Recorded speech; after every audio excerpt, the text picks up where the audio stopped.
us to see the true vision of the kingdom of God and the power, especially today, of sacrificial, selfless love, gospel love. Now, when folks hear Jesus tell them that they need to turn the other cheek and to love their enemies, to even pray for those who persecute them, they often dismiss words. They say, well, did Jesus really mean that? Even those biblical literalists that we often compete with when they bring up and find real obscure little Bible verses that were translated words that actually were created words, 50 years ago, they seem to forget the Sermon on the Mount, especially the passage today. There's the sense, I think, when you read these words or hear these words, that nobody in their right mind could be so righteous. There's nobody could actually follow all the things in the Sermon on the Mount, because we're really just so bent on sin and brokenness, we just can't do it. But I want to tell you, this in no way should diminish the power of the Word of God. If anything, the words that you hear today from Jesus, they're not just visionary. There is a visionary aspect of them, but they're not just visionary. Because Jesus said these words, and he expected his disciples to follow them and to live them as individuals and as communities. These words are meant to be followed and lived. They are gospel itself. And they show the power of the cross, the power of God, and how our Lord intends for us to live. Because this love is how we change the world. Now, I decided to use Gene Peterson's The Message today, and before Jim reads it, I want to read just a few of the verses from the NRSV, which will be more familiar to you. You have heard that it was said, an eye for an eye, and a tooth for a tooth. But I say to you, do not resist an evildoer. But if anyone strikes you on the right cheek, turn the other also. You have heard that it was said, you shall love your neighbor and hate your enemy. But I say to you, love your enemies and pray for those who persecute you. It's somewhat ironic that I am reading this today, given one of the verses that will become obvious when I hit it. But this is from the chapter of Matthew, verses 38 through 48, from the Message. Here's another old saying that takes or deserves a second look. Eye for an eye, tooth for a tooth. Is that going to get us anywhere? Here's what I propose. Don't hit back at all. If someone strikes you, stand there and take it. If someone drags you into court and sues for the shirt off your back, gift wrap your best coat and make a present for it. And if someone takes unfair advantage of you, use the occasion to practice the servant life. No more tit-for-tat stuff. Live generously. You're familiar with the old written law, love your friend, and its unwritten companion, hate your enemy. I'm challenging that. I'm telling you to love your enemy. Let them bring out the best in you, not the worst. When someone gives you a hard time, respond with energies of prayer, for then you are working out your true selves, your God-created selves. This is what God does. He gives his best. The sun to warm, the rain to nourish, to everyone regardless, the good, the nice, the bad, the nasty. If all you do is love the lovable, do you expect a bonus? Anybody can do that. If you simply say hello to those who greet you, do you expect a medal? Any run-of-the-mill sinner can do that. In a word, what I'm saying is, grow up. Your kingdom subjects.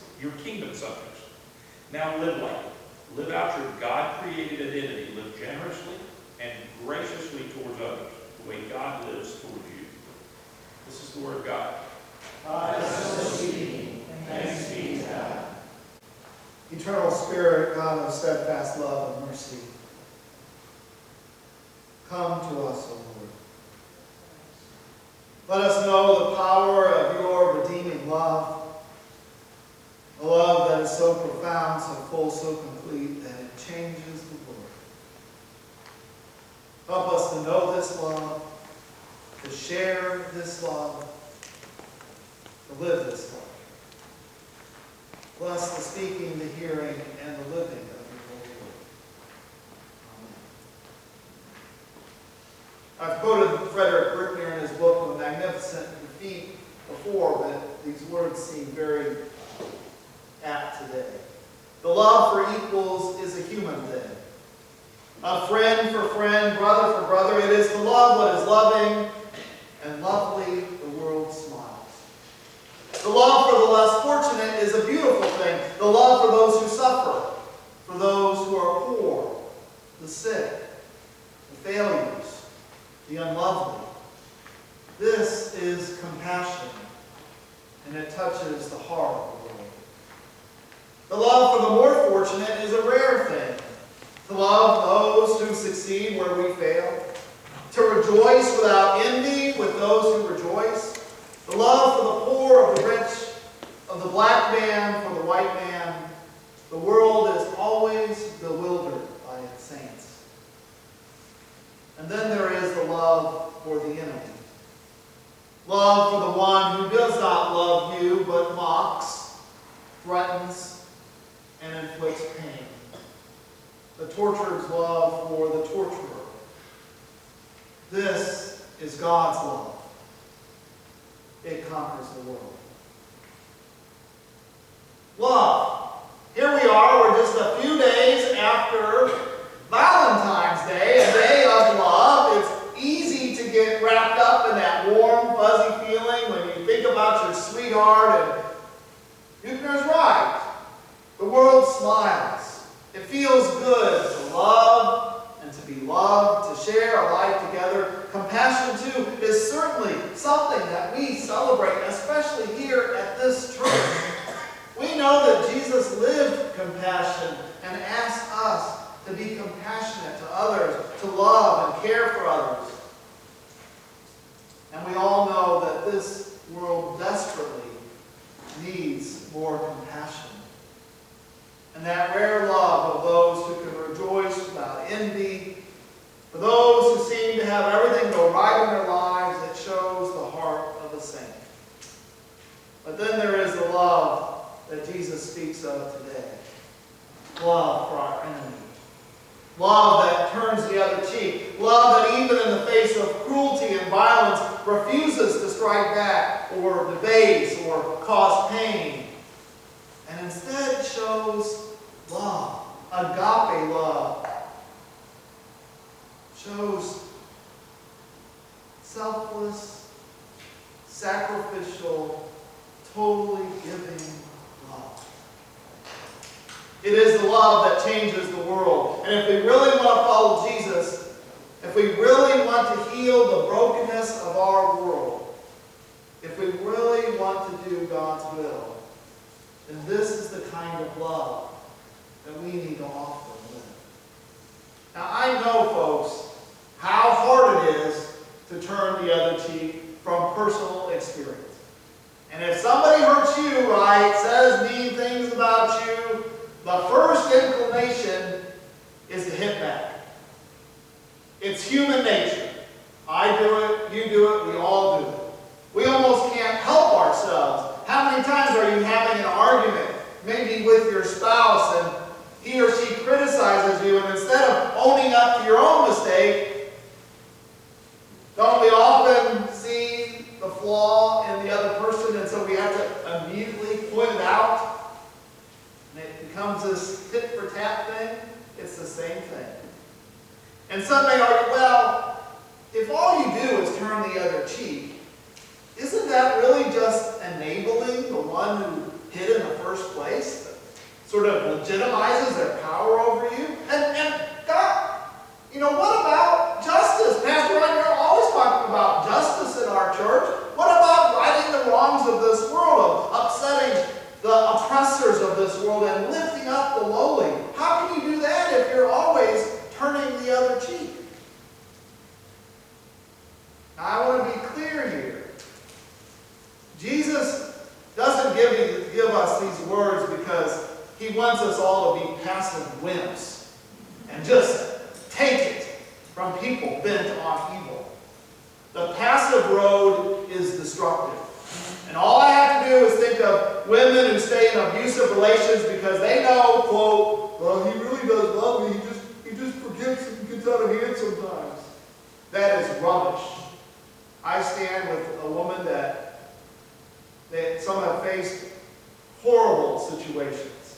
And that is not what Jesus is talking about here. In no way does Jesus acknowledge that what just happened to you is somehow excusable or right or justified. It is still wrong. It's still very wrong.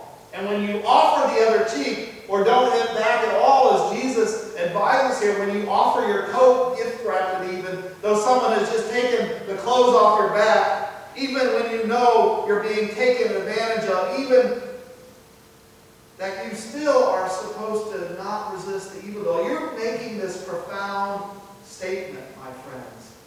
You are making this incredible, bold action when you can do this thing. That you are saying, what you are doing is wrong, but I am going to love you anyway. I am going to love you so much because I believe in that love so much, because I believe that love is greater than your sin.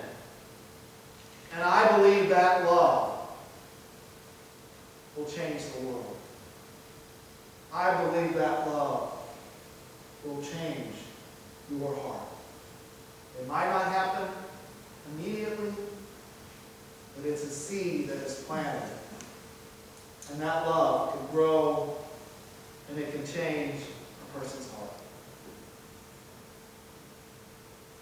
When this happens, if a miracle happens in your heart and you're actually able to do this, I want to tell you, it's very powerful. It's like this kind of defiance happens in your heart.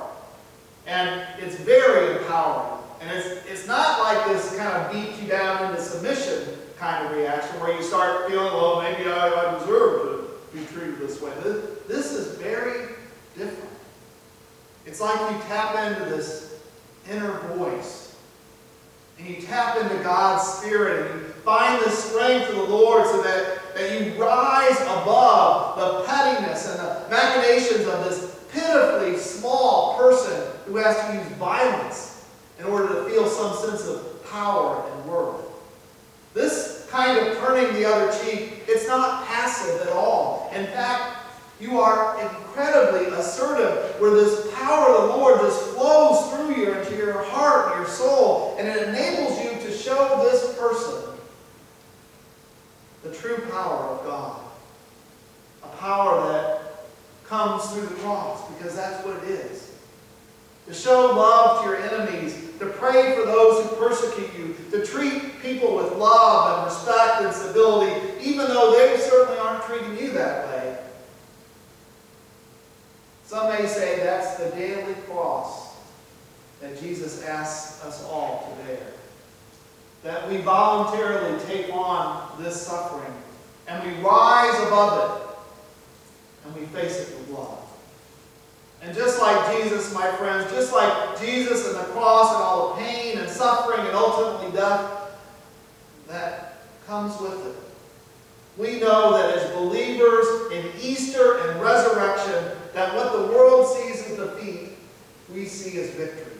What the world sees as death, we see as life.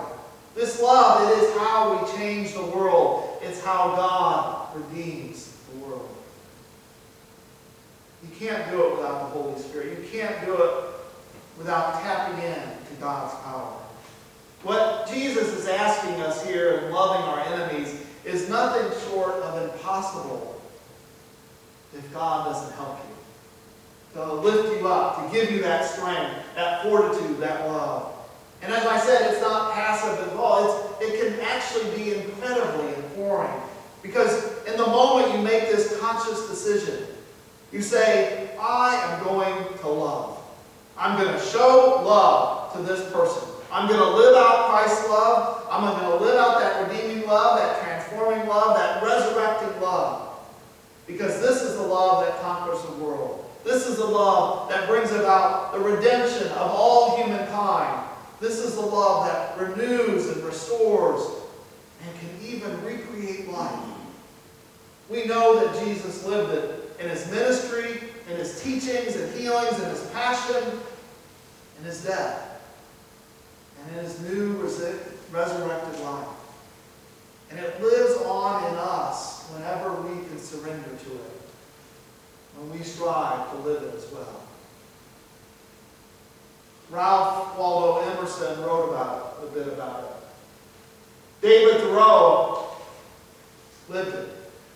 Gandhi and Martin Luther King Jr. put it into practice and thus brought about incredible change and transformation in our world. Because this is how we change the world, my friends, through love. Thinking of Martin Luther King Jr., and this is Black History Month, and February is always a time where it seems like I bring out all these civil rights illustrations. And I think back to that movement, especially in those early days, which was inspired by the words of Jesus and the path of nonviolence. It is amazing to think of the courage of a person of color to sit at a lunch counter where he or she was not welcome. Because they knew full well that they were going to be ridiculed and tormented, beaten, and possibly even killed. And yet over and over again, people took a stand against their oppressors. They would walk right into those water hoses. They practiced love, even in the face of hate. And though some wavered and some wanted to return violence for violence, we were so blessed to have the Reverend Dr. Martin Luther King Jr., who with the stubbornness and vision of a prophet, defended this nonviolent approach. So let me quote for you what he wrote in a jail in Georgia. Of course this is not practical. Life is a matter of getting even, of hitting back, of dog eat dog. My friends, we have followed the so-called practical way for too long a time now. And it has inexorably led to deeper confusion and chaos. Time is cluttered with the wreckage of communities that surrender to hatred and violence. For the salvation of our nation and the salvation of mankind, we must follow another way. This does not mean that we abandon our righteous efforts. With every ounce of our energy, we must continue to rid this nation of the incubus of segregation. But we shall not in the process relinquish our privilege and our obligation to love. While abhorring segregation, we shall love the segregationists. This is the only way to create the beloved community. In these tumultuous days, my friends, and believe me, it's election year. We know it's going to be bad. With so much mistrust and fear and anxiety, the degradation of civil discourse, the entrenchment of opposing positions, we need to remember that we must follow the path of love. We must. And we must stand up for what is right. We must stand up for the refugee and the immigrant and the transgender person. We must stand up for the poor and the powerless, just as Jesus Christ did. But we also must do it with love, because love is how we change the world.